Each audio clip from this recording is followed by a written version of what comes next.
of what? Yeah.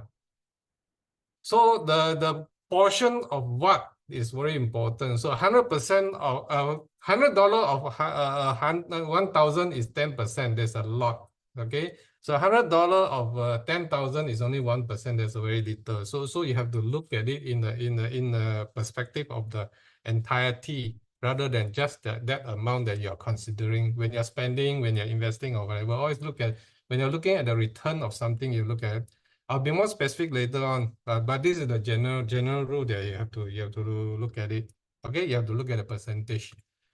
Now, the first thing about financial management is always come back to budgeting, how you spend your money. This is the typical budget that people do. So especially the young people who just started off in life, they usually don't do they will say that I don't have enough money. Why I bother with this? My money is never enough. The whole reason of doing this is actually when you don't have enough money.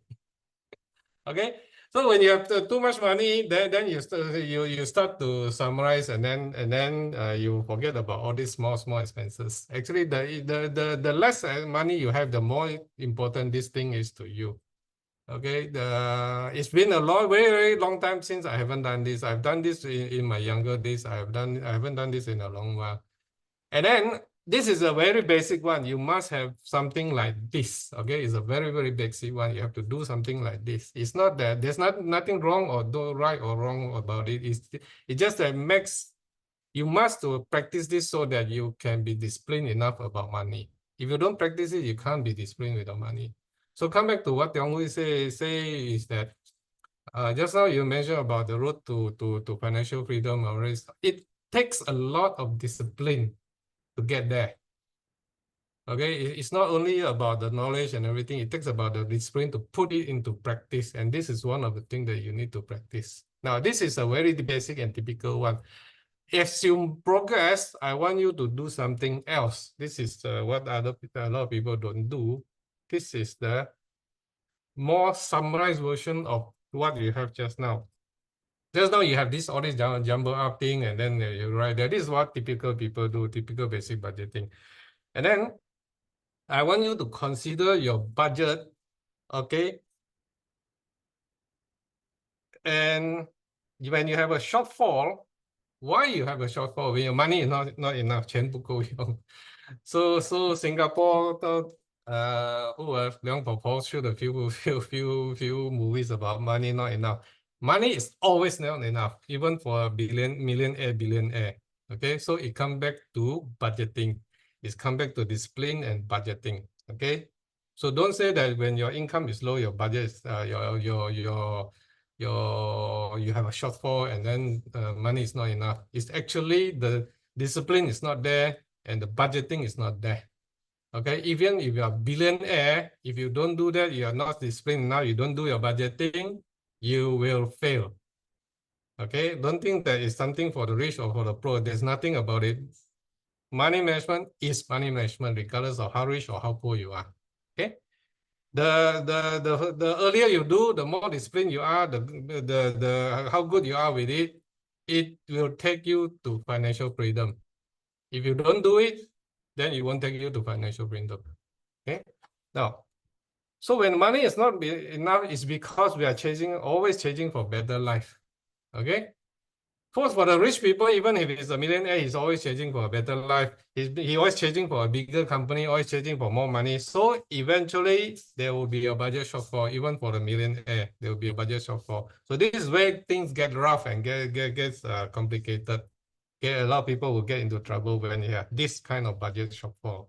Okay, now, so this is how you look at your income and budgeting. Okay, the overview of it. And then a lot of people do that. What people do when they are in a shortfall and then they will complain that I got no money to save. So the discipline is actually to get your budget shortfall in control rather than to have a budget shortfall. You should have a budget surplus. That's where your saving is. It's not about trying to get balance the budget. Then only you consider about saving. No, you have to consider about saving much earlier on. So what I want people to do is that rethink about how you budget it. Okay. Now, so income, and then you're chasing for a better life, which is upgrading your living expenses, your insurance, your entertainment, your habit, and so on. So this is where you get into trouble when you start upgrading your living expenses. Okay. So basic food, clothing, shelter, a lot of people can afford that. The trouble comes when you're starting to upgrade, when you're starting to have more income. Now, the basic income that our government set is 1,500. 1,500, you know what's the meaning of 1,000? 1,500 is to keep you alive so that you can be alive, continue to be alive and work. Okay, that's the basic living expenses. So everybody can actually earn a basic living expenses, and government guarantee it so that you have 1,500, you would not die. Okay, you have a decent life. Decent life, meaning that you can live and you won't die, you have some place to stay. But then you want to chase for better life, that's where you need to be very disciplined about your budgeting. Now, when you have an income of low income, you don't get into trouble. Okay, you try to squeeze here and there, and then you make ends meet, and then you get by.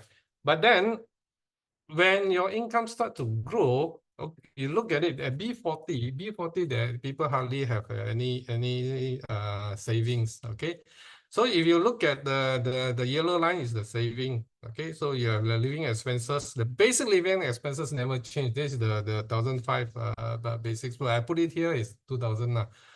Okay, the basic expenses for a person never won't change over time. But then you are chasing for quality life. So as your income grow, you will chase for quality life, and then there's only that much you can spend on quality life. After that is luxury. Now you can see that this is a typical budgeting that people do, and then that's how I want you all to view your income and budgeting in such a summarized manner. This is the bigger picture of your income. Okay, the detail of it, your expenses that I show you just now is actually at the bottom there, the green part, where you start to play around with the. So when you have a low income at the higher end of the B40, then that chart is quite meaningful for you to plot your expenses, to get control of your expenses, so that you will consistently have a saving. And then as your income grows, you will chase for quality living, and you'll be chasing for luxury. So for those 320 income people, they'll start to chase for luxury. So you can see that typical people will have the luxury life grow very fast when they are going into the high income side. Okay, without realizing it. So I'm going to spend some time later on to show you that. Now, in order to balance your budget, you are going to have additional income. So you're going to work more. Maybe you get a second job, or you're going to get a side income, whatever, in order to balance your budget. So you see that the typical T20 people actually have additional income other than your basic income where you have a salary and so on. So T20, the top 20 people have multiple income. Okay. You cannot rely only on your one income source in order to achieve financial freedom. Okay, one income source will not get you there. In order to achieve financial freedom, you gotta plan it. You gotta have multiple income sources. Even earning FD interest is a second income source, but that one, like Tiong Hui say, is not going to carry you very fast. Okay, so there's a second income source. It's a second passive income source, but it's not going to carry you very far because it's very small. Remember just now I highlighted percentage is very important. So FD is going to give you, especially during these 10 years, FD only give you about 1% plus or minus. Some bank even give you 0.5 FD. So that one is nothing there. Now I want you to look at this picture and then try to absorb it in. This is the personal income flow. There's where your income and where does it go in order to grow rich. Okay. Now think about this. A lot of people don't think it this way. If you think it this way, then you got to have a better picture of your money, how it flows and where it goes.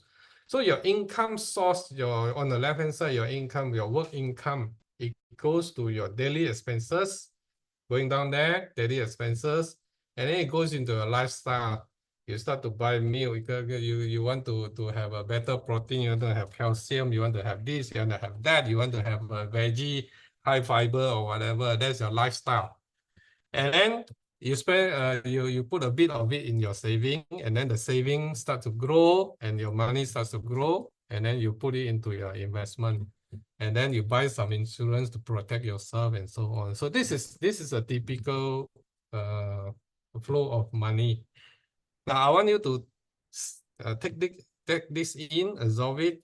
Okay, if you need to take the picture, you take a picture, because this is the blueprint, the basic blueprint of wealth. Okay, on the right hand side, if you do it correctly, do it very disciplinedly, the right hand side will grow very fast. Okay, so I want you to take this in. This is how you grow your wealth. Now, always remember this flow. If you don't practice thinking about your money like this, you will not actively engage in making it grow. Okay. Now, later I'm going to break down each of the elements and then explain how you need to think in each of the element. Okay, because each element got a lot of you need to put a lot of thought into each of the element of your wealth growth. Okay, now one of the very particular thing is the wealth loss, which is missing in a lot of people's thought. Wealth loss. Okay, now along the way, you can earn a lot of money. Okay, I earned my first million very fast, but then I lost it also very fast. Okay, so along the way, when you're young, you make a lot of mistakes, and then the wealth loss happen, and then you lose a lot of money that you earn and a lot of money that you save. So the wealth loss is a very important element in life. Okay, you got to pay very strict attention to it. Otherwise, you'll be spending your whole life earning a lot of money, but then you don't get to keep it. You will not be wealthy at the end of your career. When you try to retire, but you find out that the money is not enough. Okay. Now, a typical budget looks like this. Okay. If you're in the lower income group on the left hand side, you spend a lot of money in living expenses, and then spend a little bit of money trying to get a quality life, better quality life. And then as your income grow, you're moderate, and then you start to spend more on your quality life, so you have a better life. And then you start to spend a little bit money to treat yourself to a luxury. You buy some branded bags or whatever. Okay, so you have a better, let's say you have a 7K income, you're moderate, you spend some luxury life. When you're executive, your 12K income, you spend half your money trying to buy some luxury goods. You buy a BMW, so you have a good lifestyle. So this is a typical how people manage their life, their budget. But then at the end, you look at the right hand side. So the top management people, you see them drive out BMW or whatever. So they have a good life, they eat in restaurants and so on.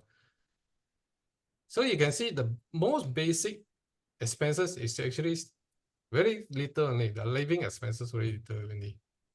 And then they call it, okay, my saving is growing. My saving from 10% of 20K is 2K is growing. Okay, this is what typical people do with the budget. Okay, I hope you don't do this. Okay, after what my class today, I hope you all don't do this after my talk today. So now, when you balance your budget, this is how it's going to look like. Okay, when you're not balancing your budget, it looks like this. Your saving It's there 10% only. When you're 20K, you save 22K. But when you balance your life, your budget, it's going to look like that. It should look something like this. Okay. So your saving should grow exponentially when your income starts to grow, and not linearly when your income grow. Okay, your savings should exponentially grow, because if you manage it in a very disciplined manner, you manage it correctly. Because a lot of people forget about just now I mentioned the quality life, luxury life. Okay, a lot of people did not manage this, and then they let it grow out of hand. Okay, now that is the wealth loss that I mentioned much earlier. Okay, I hope to correct a lot of misconception after this talk. Okay, now this is what you should be having. Okay, right now. Now, if you do it very early on, okay, year 1, year 2, year 3, you start to do, it will accumulate, and then it will happen very fast, much later in life. So if you compare, somebody with low income and no saving is all flat at the bottom. So I hope none of you will be like this, especially you all are Kuok scholars. You shouldn't have a life like this. Most of you, in fact, I believe all of you is going to be a millionaire before the time you retire. Okay, hopefully so. And if you are disciplined enough, you practice good money management, you will achieve that. So if you look at it on the right, on the color chart, you see the high income, high saving, the green color, you see there's a good trajectory going up. Now, if you are high income and high saving plus manage, you see the black color or the dark blue color all the way up there. Okay.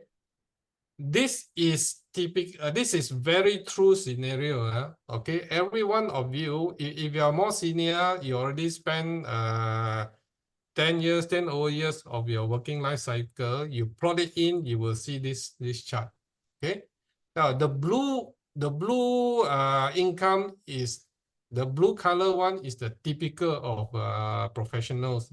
Okay, in Malaysia, I believe 80 or 90% of people out there who don't manage your money actively, you will end up with this curve, which is the blue curve.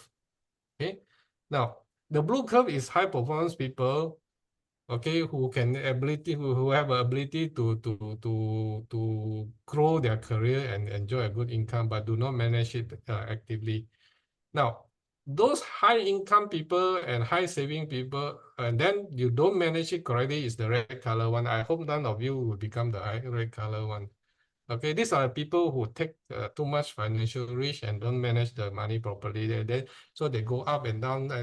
Some of them will be very early on in life. They are going to achieve very high success. They have much better income or more money in their hand than a lot of people. But then because they do not manage their risk, they end up losing it. So that's why I call the losing of the. Somebody have a echo. Okay, if you lose money along the way and you compare the red color to the dark blue, you will see the difference, managed and unmanaged. Okay, this is a very true chart. I hope a lot of you will practice monitoring your wealth trajectory. Okay, make it become a habit to monitor a wealth trajectory. Okay? I do this very actively. In fact, I do it every 2 months. Okay. Now, wealth loss, I talked about wealth loss just now. This is very important. That's why I want to mention. And I hope, especially the young people, as you go along the way, you don't encounter any of this. Okay. Over my career, I have enjoyed my fair share of wealth loss and failures. So I hope all of you can pick up and be careful about it. I hope none of you will experience any of these losses. Okay, unsustainable lifestyle. Okay, just now I mentioned the better life, the chase for a better life. Okay, your luxury life. Okay, a lot of people chase for better life and luxury life, and then got uncontrolled, so it become an unsustainable lifestyle. Okay, later on I explain what it is. Mismanagement. So you take too much risk, you over invest, or you did not handle your money properly. Investment losses. Okay, all this to take a toll on you. I lost $500,000 during my younger days. Mispracticing a lot of these things.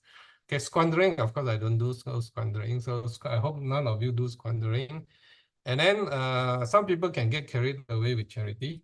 Okay, charity you can do. You need to be balanced. And then taxes. A lot of people pay taxes unnecessarily. Inheritance, please split. If your money is split down the generation, it will be gone very fast. Okay, I see this happen to a lot of rich people. Inflation. Okay, just now Tiong Hui mentioned about FD. Your FD is only 1.5%, and then the inflation is about 8% a year. Okay. No, inflation for the average people is about 8% a year.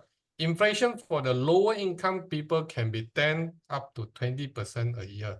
Okay, depending on your income, because inflation measured by percentage against your income is a lot higher when you have a lower income.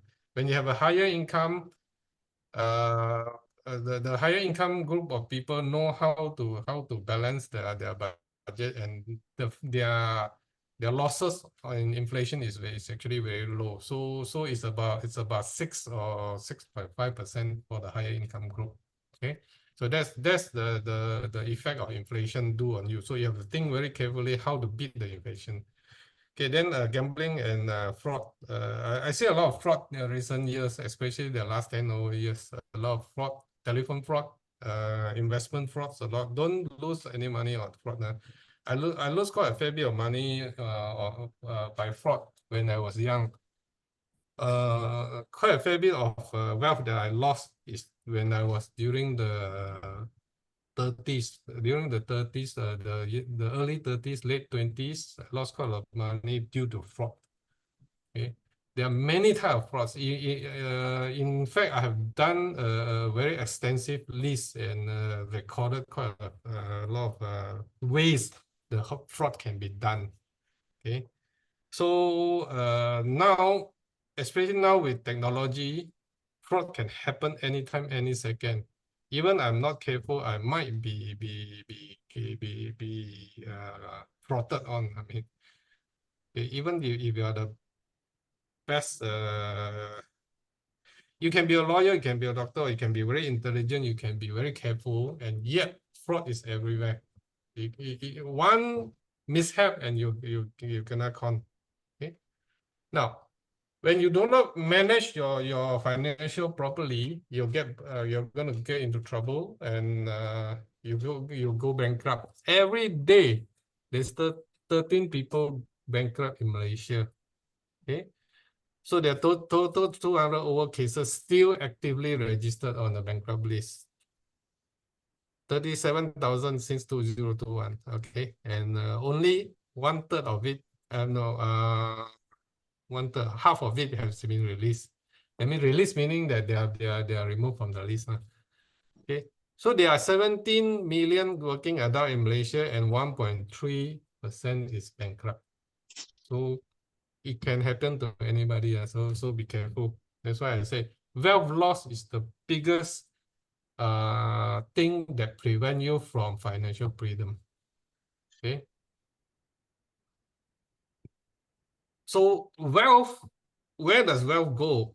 Wealth always flow to it's like gravity. It will be pulled to the person with the very high wealth energy, pulling power. So wealth is a pulling power. It's not it's not that you work very, very hard and then you become wealthy. No. Okay. It's your ability to pull wealth towards you that lets you keep the money and let it grow your money. So you need to think about your ability to pull money rather than chase after money. Never chase after the money. Money don't come to you because you chase after it very, very hard. No. So you got to be very disciplined about all the things that you do to make money flow to you. Okay. So wealth is earned by the learned person. Okay. Now, let this sink into you.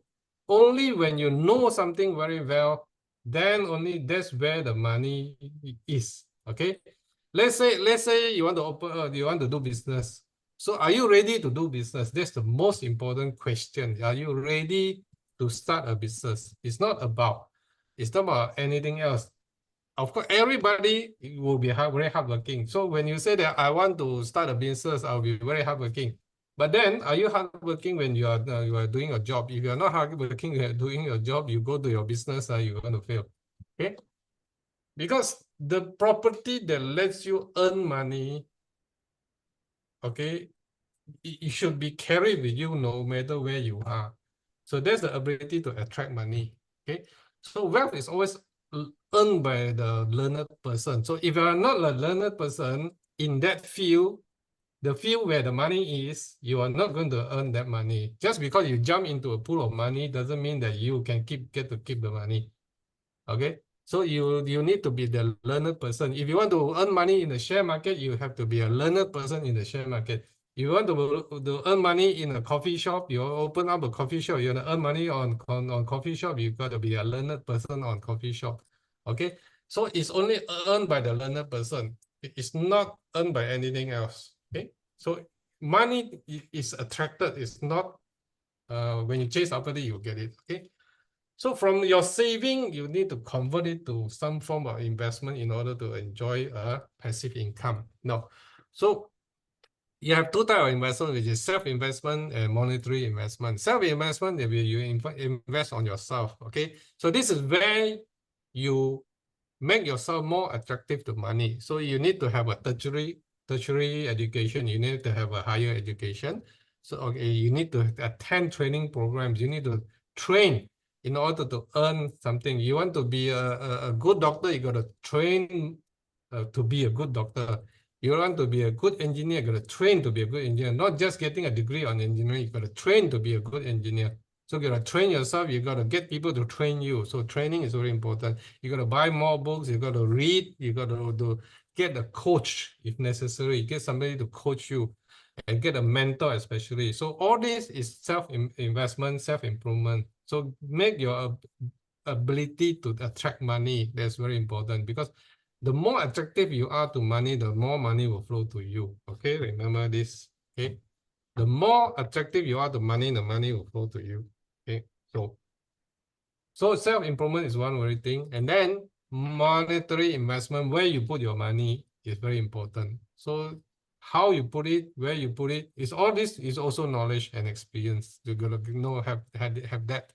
Now you gotta understand all the monetary investment tools available out there if you want to study about money, and then find the one that you are interested, get good at it, then only you will get the return there.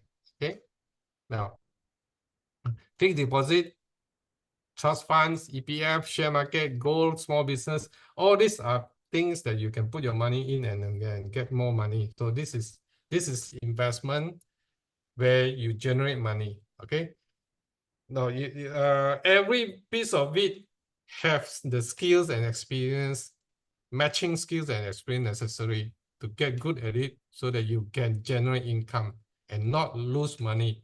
Okay. So if there's anything you try to do that you have thinking that you might lose money, don't do it until you're ready. That's why I say, starting all this, trying to earn money, side income, all this, you have to be ready in order to get it, rather than you don't jump into it and then throw your money there and then it's gone.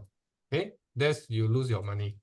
Now, so you increase the ability to attract wealth. Okay, that's the most important thing. So there's one lady who wrote a book called Secret. Okay, so he explains a bit about this concept about the credibility of wealth. Okay, I leave it all to you to go and study these books, The Secret. But don't follow just one book. Okay, what some of the things she talked there is very true, but some of the things inside can be nonsense also. So don't always use a book wisely. Okay, read about Secret. this book secret would more or less touch on the law of attraction in terms of money. Okay. Now, then of course, when you are trying to create money, you got to understand where money comes from. Okay. So there are 4 quadrants of income. Okay, Robert Kiyosaki may talk about this a lot, and then he actually draw the income quadrant very nicely and explain it very well. Okay, so there are typically 4 type of income: employee, where you work daily for your job, you convert your time to money. Self-employment, that means you start a business and you hire yourself. A lot of people don't think about this. You start a business, you think you're a big boss already, you're an investor, you're a big boss already. No, you are actually putting money into your own business and then you hire yourself. Okay, so you are working for yourself. Okay, so this is on the left-hand side quadrant on the bottom quadrant. Okay, you are not an investor. When you invest on yourself, own business, and you hire yourself, you are not an investor and you are not a business owner. Okay, you are a self-employed. You own a job, which is your own job. You pay yourself. Now, so then, where this is 95% of the population is in this category. There's a lot of service industry out there which is fall into this category. Okay, so a hawker is self-employed. Okay, so he has a hawker business. He start the hawker business. He employ himself. He was working for himself. Okay, when you own a system, when you start to convert this, you open a second hawker store, you hire a bangla to jaga your hawker store, then you are a business owner. So you have a system, so your hawker store can be duplicated into the second hawker store. Okay, so how you duplicate? A lot of people fail when they try to duplicate because you don't understand your hawker store very well. If you understand your hawker store very well, you are able to duplicate it into the second store. You are able to hire a bangla jaga your second store. So now you become a business owner on the second store. And if you still work for your own first store, then you are still self-employed, but then you own the second business, which is the bangla is opening your hawker store. So you are a business owner. Okay. Now, how to get yourself out of that? It is when your system can work independently and you get yourself out of it, and then you are fully a business owner and you're no longer on the left-hand side. Okay. When you're on the left-hand side, how you grow your money is all based on your savings. Okay. Now, when you're on the right-hand side, when you're a business owner, it is an investment. So that's where you earn your money based on investment. That's when the passive income starts to come in. Okay. Now, when you move from there into the 4th quadrant, which is the investor do not employ themselves. Usually, the investor not supposed to employ yourself. So when you still employ yourself, you are not an investor. Okay. So you are self-employed and you can be a business owner and self-employed at the same time. Okay.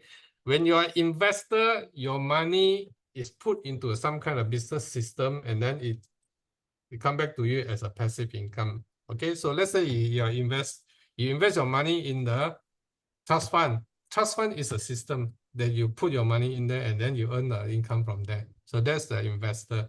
You put your money in the share market. Okay, you earn passive income from the share market. So this you are an investor. Okay, you invest in your friend's business. You are an investor. You don't go and kacau the business. Let him earn the money and he pay you. So you are an investor. He pay you the bonuses. He pay you the interest, or he pay you the earning from the business. So you are an investor. Okay. So there are 4 quadrants. Think about your correct quadrant, where your activity, the money generating activity, where does it fall? And then you can manage it correctly and accordingly. Okay. Now, so you need to live now and plan ahead. Okay, life is very short. Okay, so I draw it out like that as a 5-year strips, 60 months.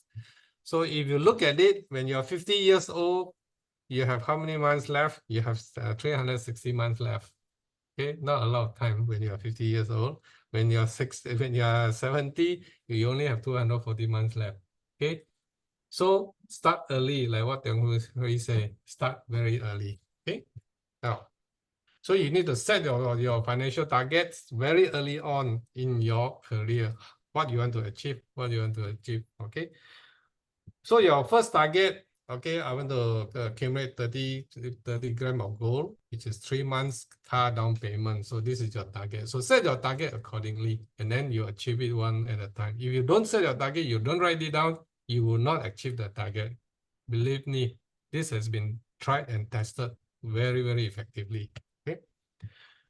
Now, lifestyle and living standard of living. This people get confused. Okay.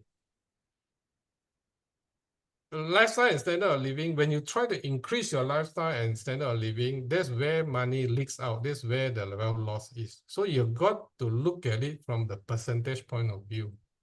So when you're trying to increase your target, okay, let's say you're trying to increase it 50%. So all this, when your income have a 50% increment, then only your target have a 50% increment.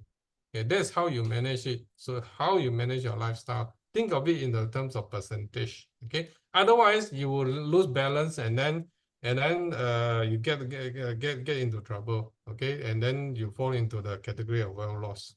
Now, how to stay rich? If you get to be the age of almost retirement, then you want to pass on your wealth, you can find that 富不过 sometimes is very true. 29% of US rich people do not inherit their wealth. Okay, so 70% of wealth family lost their wealth on the second generation. 90% lose it by the third generation. So this is very true. It's not just a hearsay or simply talk only. So especially on you look at China, 2%. Okay, that's very, very bad. Especially the Chinese people, we don't manage our wealth very well because it's not in our household education. It's not in our education system. Okay, so we want to have a sense of need to improve on this. Okay. This Lamberto Frescobaldi is a very wealthy guy. Okay. Now his family has been wealthy for 700 years. Okay, for many, many generations. Okay, this is one of the oldest rich family in the world. 700 years. Charles, left Yes. about 6 minutes now. Okay, can. Yeah, just Okay. a time check. Yeah, thanks. Okay.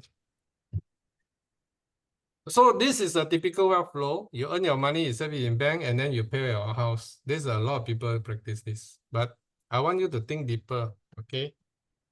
To break out from this cycle, okay? To pay more attention to how your money flow, okay? Because a lot of people will sink your money into property. 70% will sink into property. Your income, a lot of it will be invested into property, but you have to reorganize it, okay? Before you reorganize it, you gotta understand what is net wealth. So your net wealth is everything minus all your debt, all the net in your hand, and minus off all the debt. Then it will show your net wealth. Okay.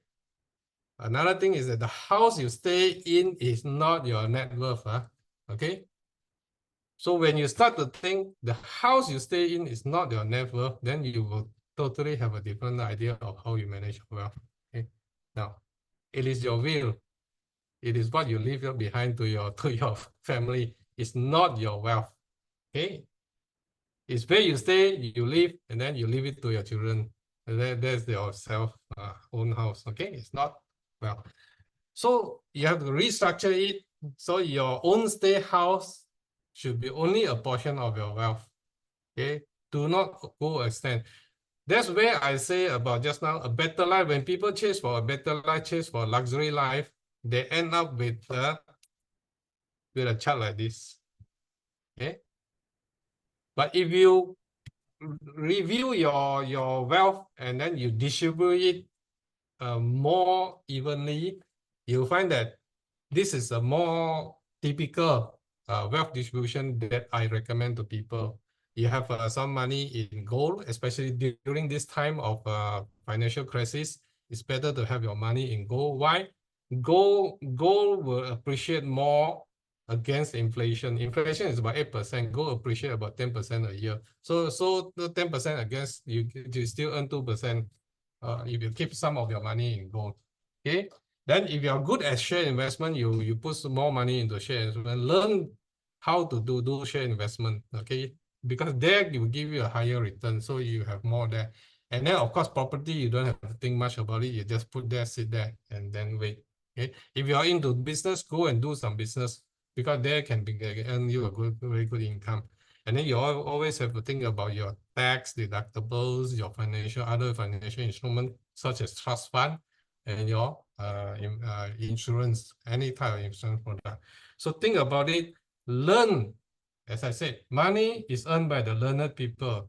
All this you need to go and learn and study and more detail to understand it more properly so that you can manage it.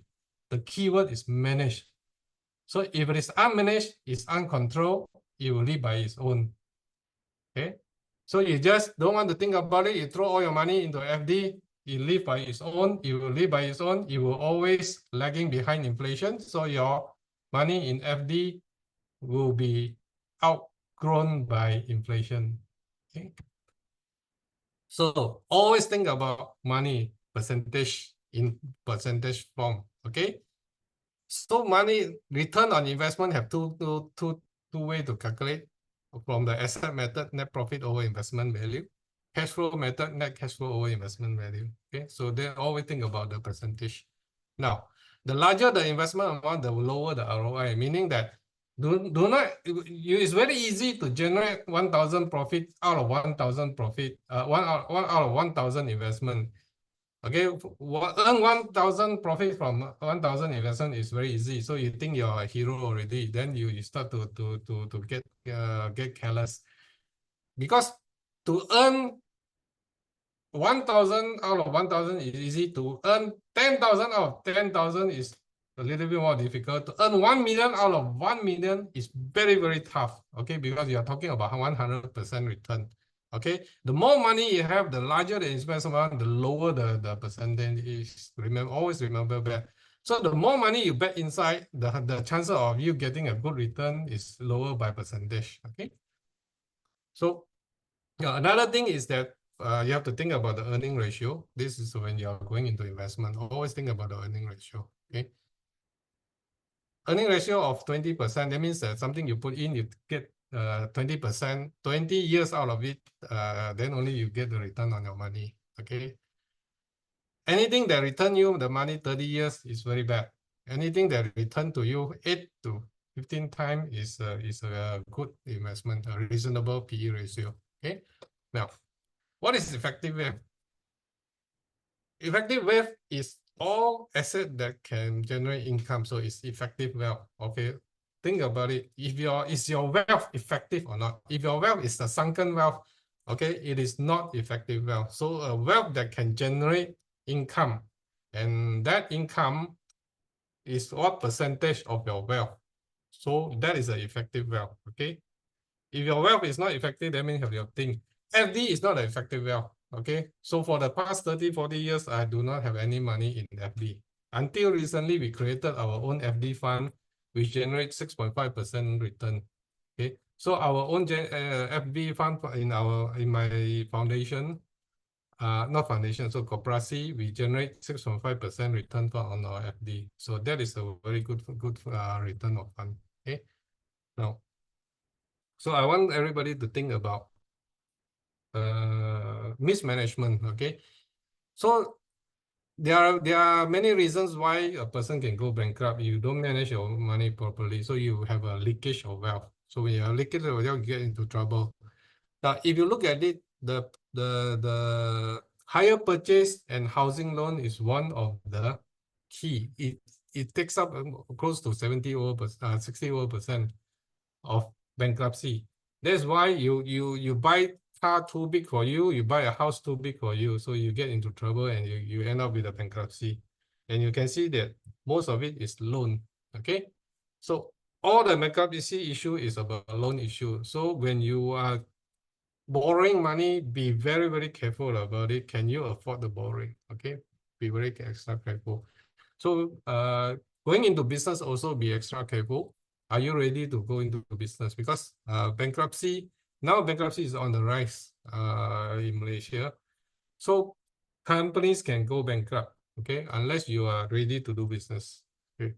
So failure is very common in business. I fail many, many times. So if you are a businessman, you are not worried about failure. So you have to try and try again. So you have to manage the risk to increase the chances of success. So risk has to be managed. Okay. When you're taking up a loan, this is called a gearing. A gearing is how much debt against the asset that you have on your hand. So gearing should be at below 8%. Okay, 80% of your asset is by loan.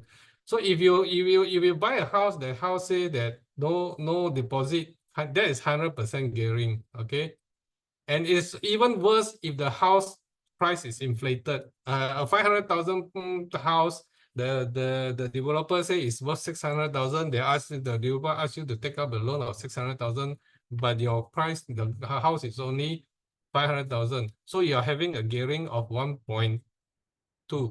So that is the wrong gearing on your house already. So you're buying a house which already become a problem on your side. So always remember that. Gearing is a very important thing. Okay, so the last topic today is risk management. So you have to manage your risk against of your money activities. Okay, if you don't understand the concept of that process, the money making process, don't go into it because you do not know the risk behind it. Every money activity have its risk. Even FD have its risk. Okay, so FD have its risk. Even you put your money in FD, the bank can go bankrupt. Malaysia bank usually don't go bankrupt, but US bank do go bankrupt. The China bank go bankrupt. There's a lot of bank in China go bankrupt now. You go you put your money in the FD in the bank, and then after a while the money is gone. Okay. There are a lot of cases recently in China where the money, the depositor money being siphoned out to do some other activity. They try to go and get the money that they don't have it. Malaysia, there was a banking crisis in 1997. Many Malaysian banks failed, but the country bail out the banks. But do not expect the country will bail out banks again.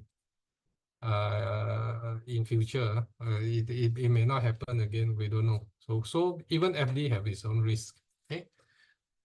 Now, so high risk, high return. A lot of people play with that concept. You high risk, high return. Yeah, but do you understand the risk or not? It's very important where the risk is. So you got to understand where your risk is in your return. So your annual return and the risk factor. Annual return very high. The higher the annual return, the higher the risk factor. So if something is way out of proportion, you see there's a money game. Okay, and then where you are, this chart will plot where your money activity is, and when it's not reasonable, then don't go into that activity. Okay, so I've put up the activity. Basically, this is the green color is a reasonable zone. Okay, so the higher you are on the right hand side, the risk factor become much higher. Okay. So gambling is very high risk. Having shares is a high risk. Hawker open up, but hawker also have its risk. Okay, so credit card is low risk, good income, but credit card is on the bank side, the bank income. A bank which give out credit card, this is the activity, not for us. Okay, this is for bank. Go for the bank. Now, so low risk return, meaning that the activity that you do as a bank, if I give out credit card, there's a income and there's a risk. Okay, there's a risk factor. So I put the risk factor on the right hand side and the annual return on the left hand side. So the higher the income, the higher the risk. Okay, so if you buy solid gold, the risk, the income maybe about 8% a year. It can go all the way up to 20%. Let's say you look at the solid gold here. Okay, and then the risk factor is about 1. Okay, if you put in EPF and FD, of course, the income is lower and the risk factor is lower. Okay, so there are a lot of activity that you can put onto the chart, and then you have a better view of what you're doing, the activity you're doing. Okay. Insurance is one thing that you need to consider as well, because you need to protect your activity. Okay. You buy insurance is to protect against the loss that you are not able to sustain. You do not buy insurance out of fear. Okay. So do not buy insurance. A lot of people over-insure themselves or buy the wrong type of insurance, whereby they should be buying one type, they'll go and buy another. When you're young and you let's say you just got married, or you have children, your life is very important, your income is very important. So you need to buy some kind of insurance to protect against that. So PA is a good insurance. Life insurance is a good insurance for you, for when you are young and you're just starting out as a family. But as you go older, like me, life insurance is no longer applicable to me, because a few $100,000, 100,000 or 200,000 life insurance is no longer applicable. So myself, PA is very important, okay, and medical insurance is very important to me. I don't want to get fall ill now, okay. I don't want to get into accidents, okay. So that's very important to me. So there are different type of insurance that you buy to protect against the risk, the failures that you are unable to sustain, okay. So that's the purpose of insurance. I think that's about it. We cover quite a lot today. Time is running out, so let's end it here. Yeah. Okay, thank you, Charles. Yeah. Jane managed the any Q&As. Thanks, Jane. Yes, there was a question from Fuwentech. How about DY? Usually you use PE over DY. Okay, personally, I don't know what DY is. So Charles, would you know? Okay, where was that topic? Okay, this topic PE. What are you referring to as DY? DY. Can I know what are you referring to as DY? Dividend yield. I believe it's dividend yield. Oh, dividend yield. Okay, yes, that's share yes, market. yes. Okay, the DY in the share market. Okay. PE is price over earnings. Okay, price over earning can be any business. Okay, dividend yield usually happen at share market, whereby you invest in the company. PE, I talk about PE today is because PE also is relevant to you when you do your own business, which is more common. So even when you are doing you're starting a business, you're buying into other people's company, PE is very important.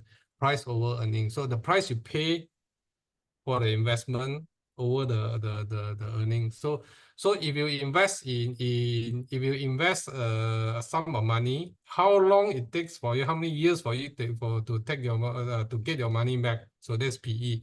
So PE 8, meaning that it takes 8 years to get your money back. You invest $10,000, it takes 8 years to get back your $10,000, and then your share is still there.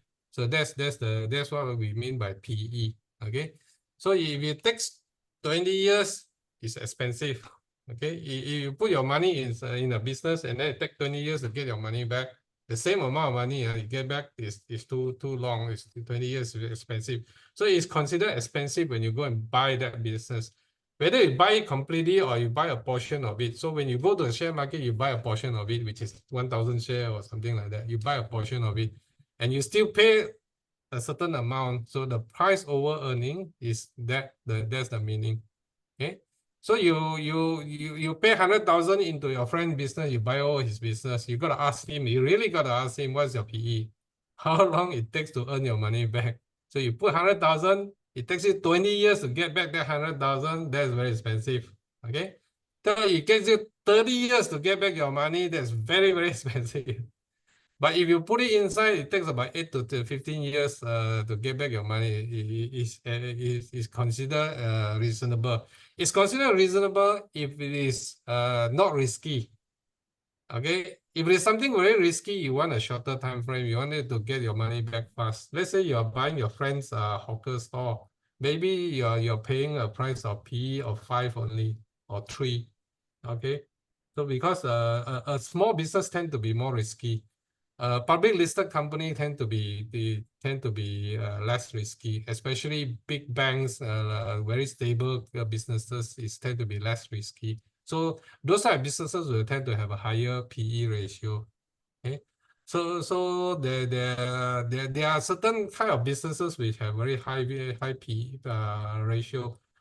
High PE ratio only have two scenario, like 30 can be very high, but if the company is going to double its business next year, it's not going to be high, because by next year it's going to be half already. It double its business, the income doubles, and it becomes 15 already. So the next year, the PE become 15. So if you see a company with have very high potential and have very high PE ratio, is normal. Okay, a lot of people, when you go to share market, you get confused by PE. So the PE is it can change over time.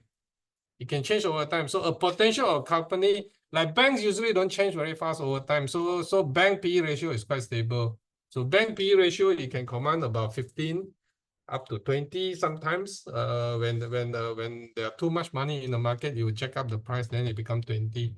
And then eventually you know it's going to come down. Okay. Now, when there's a lot of money that floods the market, you see the PE ratio will go up. The dividend yield is just another way to calculate the PE ratio, like basically. So I can't answer all of this, all these technical things. Since that you mentioned the DY dividend yield, then dividend yield is whereby when you earn the money, do they share it out or not? So this is called dividend. So you share the dividend out. If a company earns money and then it shares everything out by dividend, then you don't get your money back actually. So your PE ratio is going to be higher next year. Okay. Now, if a company keep on earning money and keep on giving dividend yield, that means you put in $1,000. Okay. That $1,000, the company earns money. They give you half of the earning, the net income, and then they keep half of it to grow the business. Then you're going to see your PE ratio go down, and as you also see your dividend yield back. That's a very good company. Okay, so if a company is going to have the PE ratio of 15 and the company is generating good income, and next year you see the PE ratio after they give you dividend yield, and then the PE ratio still sustained, that's a very good company. So you can put some good money there. Okay, dividend yield. Now it is you should go and understand more about all these things that is already mentioned. Okay, any one of you who are interested in investment, go and read about this. If you don't understand what is dividend yield, you don't go understand what is PE ratio, don't go into the share market until you go and learn about this. Okay, so that's what I mean by don't lose your money. If you're going to put your money into the share market without understanding all this, you are treating the share market as a gambling den. Okay, that's why we go back to my original slide in the first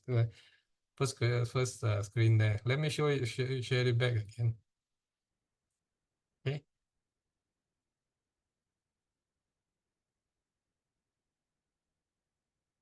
So can you see the screen? Stock market investment is gambling. Okay. So if you don't understand what is dividend yield, you don't understand what is PE ratio, and you go and invest in the stock market, then you're playing it like a gambling then. So that's why the stock market is a gambling area for you. But for me, stock market is not gambling. Okay. So it can be very different thing to different people. That's why I say money is earned by the person who understands it, who is earned by the learned person. So if I can make money from the stock market, because I understand where the money comes from. Okay? If I don't understand where the money comes from, I won't be able to make money consistently from the share market. Then I'll be gambling. So you're putting your market into the share market, your money into your share market without understanding how it become double. All right. Okay, Charles, there's another Mm. question from Ming. He asked for fresh graduates who have just started working without connection. Where can he find mentor to guide them financially? The first place will be our club here. We have a mentor program. Okay, go and see Tiong Hui. Tiong Hui will match it up with the mentor. Look So for Charles. Charles can become your mentor. Okay, I joined the mentor program and I do have a three follower in my mentor program, and then I also personally have a few other young people who treat me as a mentor. Places where you can find mentor is like those seminars that you can attend. Okay, seminars you can most probably you will find some mentor there. You may not be able to. Usually the speaker is not a mentor. Usually okay, to make because speaker they earn money by speaking, especially when you pay money to attend a seminar. Okay, your mentor usually is not the speaker unless you have tons of money to pay the speaker. Okay, so the speaker will usually be the mentor to a lot of corporates now because they want to get paid for that. But your mentor may be the next person sitting next to you. Okay, so when you attend a seminar or talk, okay, make sure is a good value seminar or talk, and then there will be somebody there that you might get to know. So you should go there, get to know people. Okay, that's where you might find somebody worthwhile to be your mentor. The skill is about how you can identify a person to become your mentor. That's very important. Okay, and why you want to pick him as a mentor. Okay, so it comes back to your objective. If you want to be good at money, then a person who is willing to teach you how to make money is your mentor. Okay. Okay, so let's see whether there are some other questions from the floor. Yeah. So I think I just want to ask another question personally. Yeah, most of you here who attended are the fresh graduate. What would you so Charles, what would you what instrument do you think fresh graduate can start looking at for as a investment tool for them? Okay, fresh graduate always think about balancing your budget first. Because when you are after you graduate, you got your basic expenses. Just now I show you the chart of basic expenses, right? So when you have a basic expenses which eats up a big portion of your income, okay?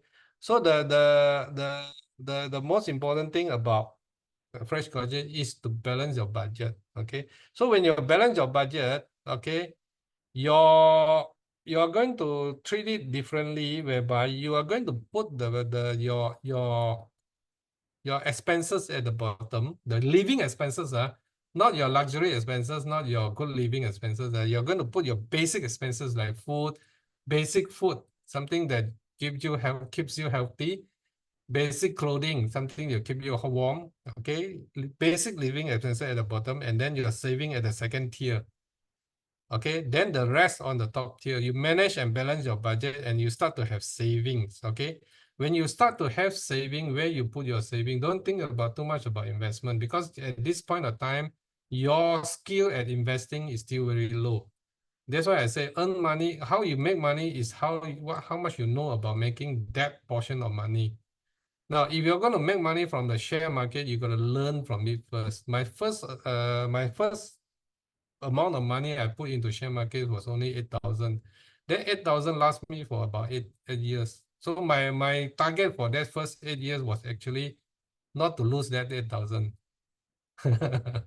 So for 8 years, that 8,000 stay in the share market, and with I lose some, I make some, I lose some, I make some, I lose some, I make some. Okay. Now, how was I able to do that? Is because I was careful about it, because I don't know nothing about I don't know anything about share market. So when you don't know anything, when you put your amount of money, you don't put the 8,000 all straight in at one time at one go with on one share. Okay, you might get lucky. That's gambling.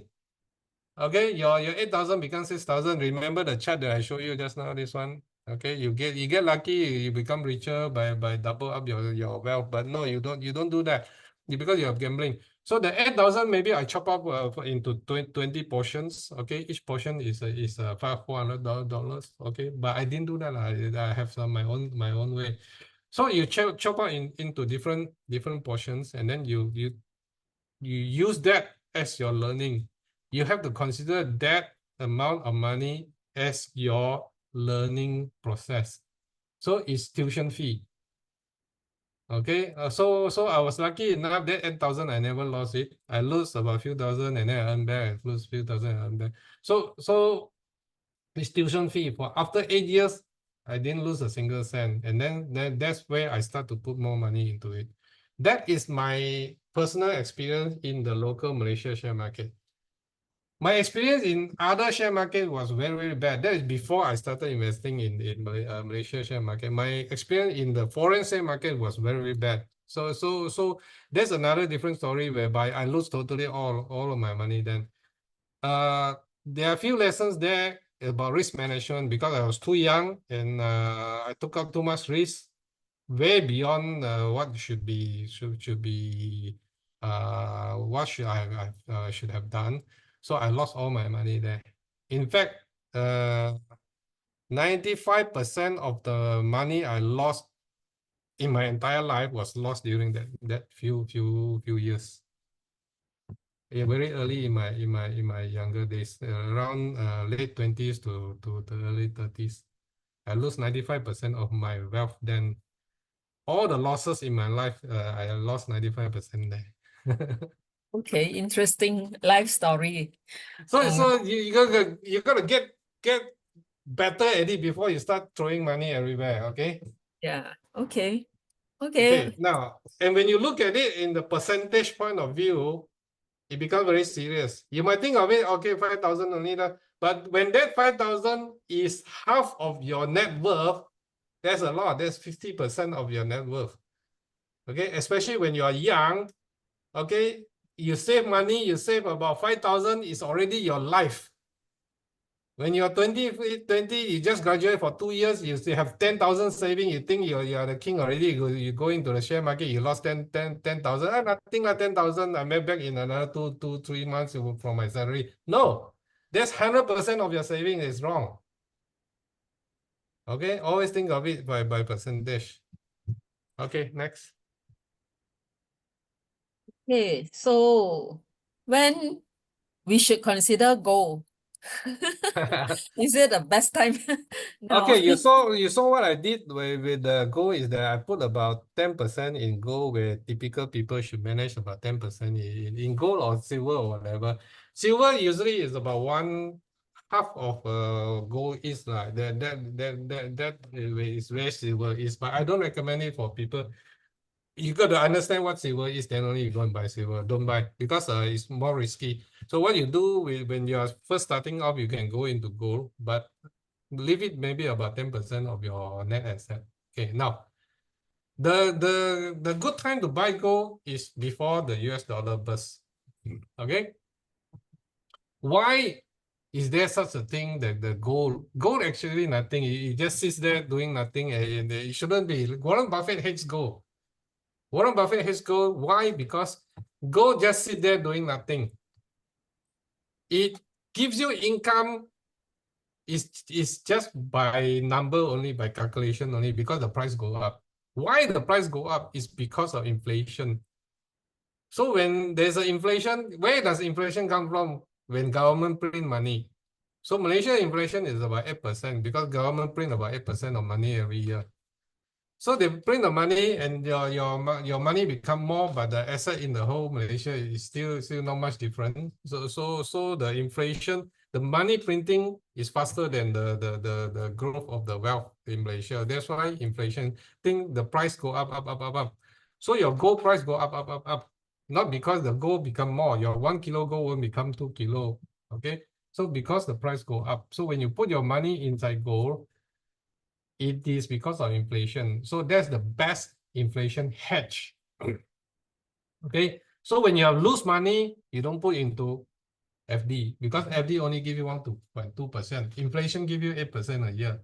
So where do you put your money? Something that is equal to inflation, which is hard asset.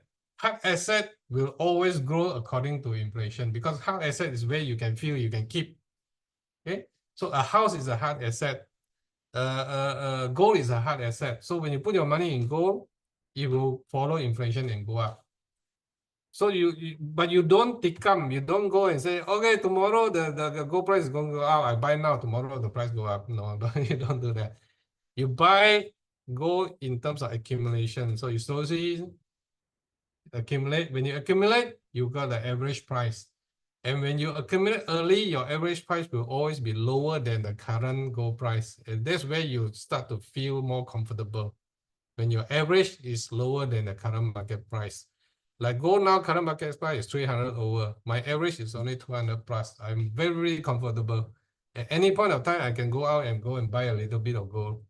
Because the new batch of gold that I'm going to buy in is just a little bit only compared to my large collection.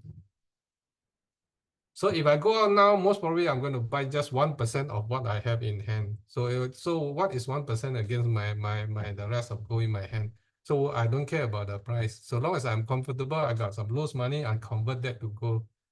Why do I convert that to gold? I want to maintain the portion of my ratio. Okay. It may be 10% here. Okay. My own personal ratio of gold is much higher than 10% because I understand about gold. So that's why I can increase my ratio that I usually recommend people, 10%, but I go way above that. Because I understand about gold and then I understand why I want to keep gold, when I want to keep gold, when I want to buy, so I can increase my portion much higher. Okay. Okay, thank you, Charles. So are there any other question from the floor? Let me check, huh? Oh, somebody asked, how did you recover? Okay. Okay. So, To recover again, first thing you gotta manage your debt. Okay. You gotta manage your debt. Second thing, you gotta get your additional income. Okay. So you gotta manage your debt. You gotta manage the additional income, and of course, the money that I lost, actually, a lot of it, I have the ability to earn the income. Although it sets me back, but my ability to earn the income will slowly surplus the loss. So eventually I recover and I surplus the loss. So the most important thing is, again, come back to your ability to earn the income. So the ability to earn the income is to make yourself attractive to money. Okay. So whatever you do, you see, there are a lot of people ask me here.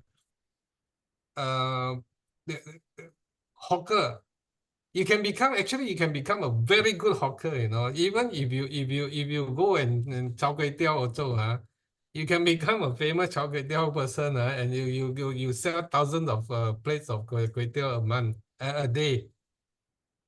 So when you sell 2,000 plates of kway teow a day, you get rich or not? But you have to get very good at it.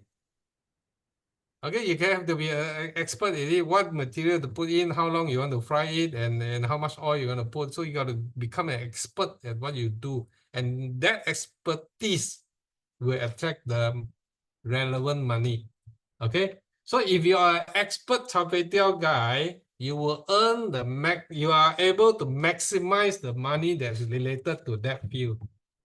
That's the law of attraction. Okay. So if a person two hand like that, fry kway teow can fry 2,000 plates a day. That's the maximum of the income. But do you have the ability to maximize to that income, 2,000 plates? If you don't have the ability, the kway teow that you fry is soggy, the kway teow that you fry is burnt or whatever, most probably people only buy 20 plates from you, and the price that they're willing to pay is very little. Okay, now let's take char kway teow. If your char kway teow is good, you end up frying more. You can sell 2,000 plates of char kway teow at $10, let's say. Your neighbor can only sell his char kway teow 100 plates at $8. There will still people going to that store because some people are not willing to pay $10. Some people are willing to pay $8. Low income, they're willing to pay. They just want to keep their stomach full. But then most people will be willing to pay $10 for your kway teow. So you end up frying for 2,000 plates. That's the maximum a person can earn. But if you take your skill, go into a 5-star hotel and char kway teow there, you don't have to fry 2,000 plates. See or not? And you don't have to fry from morning up to night. Most probably you only fry about 5 to 6 hours a day. And then you can earn the same income as the 2,000 plates.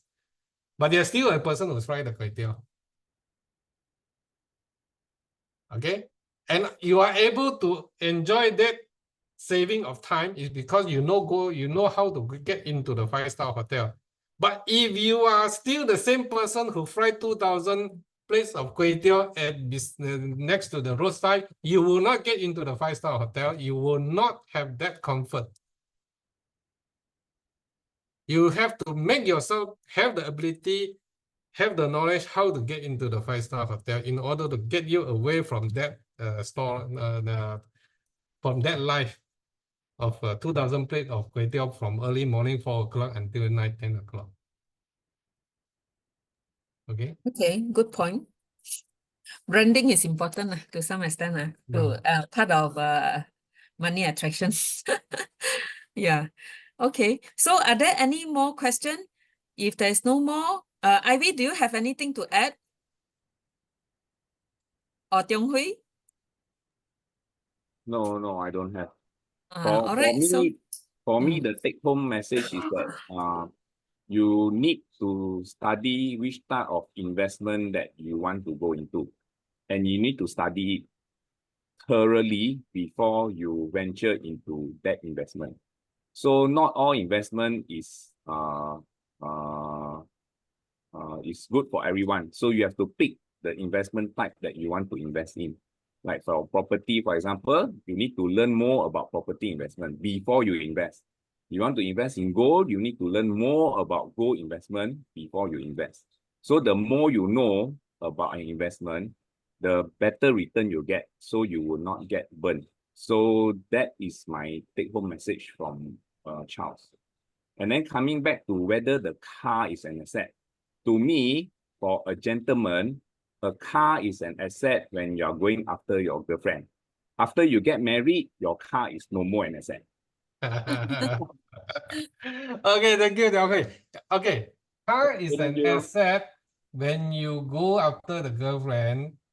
That's the that I want to add in a bit.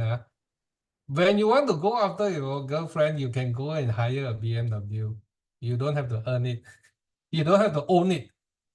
Okay, owning a BMW to go after your girlfriend is a wrong investment. Okay, it's a bad investment. Okay, so car is not an asset.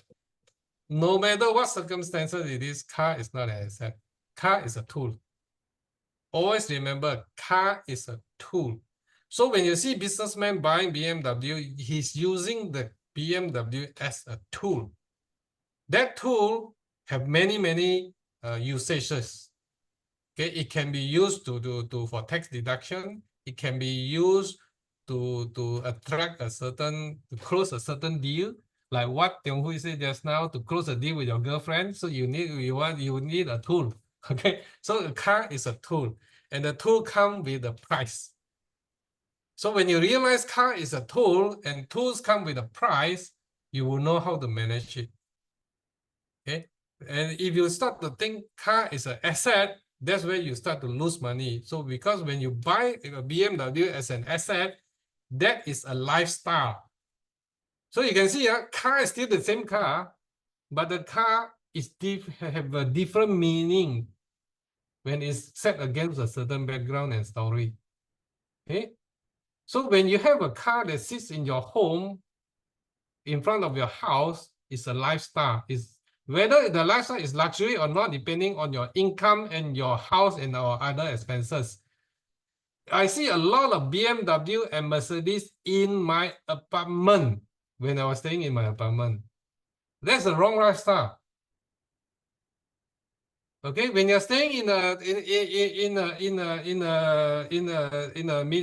mid-range apartment, you don't buy a Mercedes, you don't buy a BMW. That's wrong. It can be all other reasons, many reasons. It's still wrong financially. You can have thousands of reasons for doing that. It is still wrong financially. So make sure that that reason has to be worthwhile. It's a very expensive, wrong financial decision. Okay. Okay, let's go back to my 5, 6, 600. Cars are not asset. High performance smartphone is not an investment. Okay. It is a luxury lifestyle. Okay. So you make sure you are able to afford it first before you start spending on high performance smartphone. Gold investment is for the risk. Gold investment is not for the risk. In fact, it's the other way around. Gold investment is for the poor. Okay. And then do not treat gold as an investment, treat gold as a saving. So when you use gold as a saving method, learn about gold, learn about the saving method in gold, then that is the path to reach, to become rich. Okay, how to utilize gold as a saving that will take you to the path of getting rich. Okay, it's a very useful tool in getting rich. Remember just now I talked about hedging gold against inflation. Okay, when you hedge gold against inflation, you always beat inflation. Okay, that's part of the strategy to beat inflation. So gold is a hedging tool you're saving to hedge against inflation. So if you put your money in FD, convert it to gold. Okay, but then when you're converting, be careful. Every financial instrument has an entry price and exit cost, entry cost and exit cost. Gold do not have entry cost. When you buy gold, it costs you nothing. Probably it costs you to drive there, pay parking and buy the gold. When you exit, you are going to pay a certain exit fee. It starts from 4% up to, last time Pokong used to charge people 25% when you try to exit gold. That's a long time ago. They can't do that anymore. So now they're charging about 15% when you try to sell your gold. So that's the exit price of gold. So you don't buy gold and go and buy and sell gold, go buy and sell gold. You lose 15% every time you do that. Okay. But public gold, it costs about 6 to 10% to buy and sell gold. So public gold has a much lower exit cost. Okay, fourth, stock market, just now I talked about already. Life improvement is achieved by saving. Life improvement is not achieved by the saving. Life improvement is achieved by higher income. Okay, for every 10% of income improvement, you get 10% of life improvement. Okay, a lot of people, when they have 10% in improvement of income, they spend all in life improvement, so they get a life improvement of 50%, but with 10% improvement of income. That's where just now I show you the chart where people go into luxury life and better life, spend too much on their house, spend too much on their car. Okay, when you do not measure your income improvement against your life improvement, then you spend too much on your better life and your luxury life. You enjoy luxury life and better life much too early against your income. Okay, you should expand it according to your income expansion. 6, upgrading my house is an asset. Upgrading your house is not an asset. It's an expense. It's a lifestyle. It's where you lose money. Okay, so own stay house is not an asset. An asset is only when you buy your second house. So your second house is your asset. Your first house is not your asset. But you always must jump into your first house. You must have a place to stay on your own. So otherwise, you are paying the house for other people. So very quickly, you go and buy your first house, stay in it, and then you don't have to pay rent to other people. You're paying rent for yourself. So you're paying rent to yourself. So you get to keep the house. So that's your first house. And it is an expenses that you get to pay on your house. So every month you pay rental, you're paying yourself the rental. So you get to keep the expenses for your own use. Okay.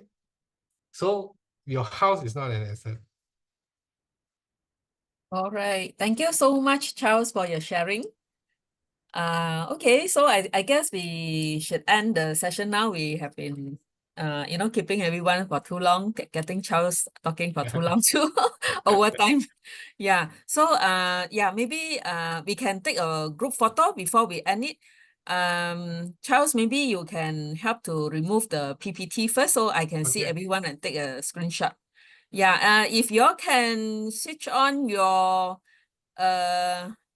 your video would be good. Sorry, your video. Let us see your face. Okay. Okay, 1, 2, 3. Okay, I have taken the first page of the attendance. Hey, wait, I see another person. Let me take another picture. 1, 2, 3. All right, okay. So thank you for attending this event, and we would have another event probably in October by Dr. Ngo, also our scholar. So hopefully those who are interested to find out a healthy lifestyle, how to live healthily, to manage weight, you can come for the next event. We will announce the event details in our WhatsApp group and also our Telegram and also email. All right. So I hope to see you guys next round. All right.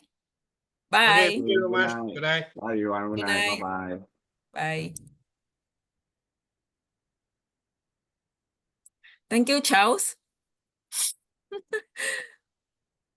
Bye bye. Yeah, bye.